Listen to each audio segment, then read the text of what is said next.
Dan itulah yang dibutuhkan hal yang keempat. Hal yang keempat, bagaimana Anda bisa melangkah sampai tuntas. Oke, semua bilang melangkah sampai tuntas. Okay? It's not about how you start, but it's about how you act. Bukan bagaimana Anda memulai yang paling penting, tapi bagaimana Anda bisa menyelesaikannya sampai tuntas. Sama seperti kalian, oke? Kalau kalian jadi sarjana, apakah dengan kalian masuk menjadi mahasiswa di universitas jadi sarjana?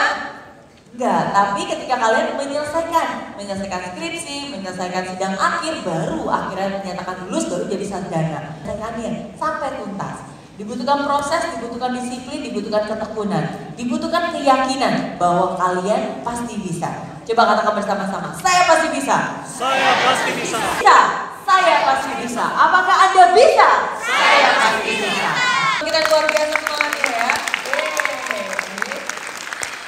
Mengingatkan saya semangat. Nah, ada satu video lagi yang saya putar.